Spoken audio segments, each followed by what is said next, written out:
নিম্নচাপের জেরে টানা বর্ষণ আর তার জেরে এবার দ্বারকেশ্বরের বাঁধ উপচে জল ঢুকছে আরামবাগ পৌরসভার 3টি ওয়ার্ডে। জল ঢুকেছে বাঁধ তীরবর্তী এলাকায় বসবাসকারী বাড়িতেও। আরামবাগের বাঁধ পাড়ায় ঘর ছেড়ে বাঁধের ওপর আশ্রয় প্রায় শতাধিক পরিবার নিয়েছে এবং টানা বৃষ্টিতে আগেই জল জমেছে গোঘাটের বিস্তীর্ণ এলাকায়।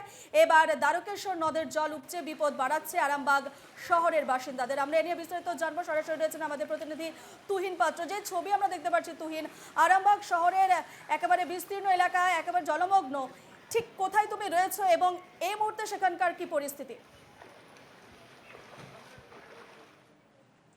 দেখো, একদমই যেটা এই টানা বর্ষণে একদিকে যেমন নদীর জল উপচে এলাকায় ঢুকেছে, উপরন্ত আকাশের যে এক টানা প্রবল বর্ষণ, সেই প্রবল বর্ষণের জেরে কিন্তু আগে থেকেই এলাকায় জল জমেছিল।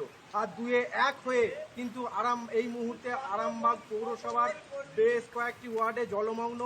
একদম বলা যায় যে জল ঢুকে বন্যা পরিস্থিতি তৈরি হয়েছে এবং যেখানেতে দেখতে পাচ্ছি আমরা যে এই মুহূর্তে আমরা দাঁড়িয়ে আছি বাঁকুড়া এবং পুরুলিয়া যে আরামবাগ রোড, সেই রোডের ওপর পুরো সম্পূর্ণভাবে জলমগ্ন। একদম দেখাবো যে একদম সম্পূর্ণভাবে জলমগ্ন হয়ে পড়েছে এবং বিপদের ঝুঁকি নিয়েই কিন্তু মানুষ পারাপার করছে। এবং সেক্ষেত্রে যেটা এখানকার যারা স্থানীয় বাসিন্দা তারা অভিযোগ করছে যে এই সমস্ত যে নদীগুলো দীর্ঘদিন ধরে কিন্তু খননের ব্যবস্থা করা হয়নি, যার জন্য কিন্তু জলের যে জল ধারণ ক্ষমতা, সেই জল ধারণ ক্ষমতা কমে গেছে, যার ফলেই কিন্তু নদী উপচে সেই জল এলাকায় প্লাবনের সৃষ্টি হয়েছে।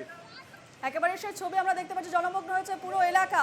তুহিন, তোমার সঙ্গে পরবর্তী সময় আবারও যোগাযোগ করবো। আপাতত তোমাকে ধন্যবাদ জানাচ্ছি।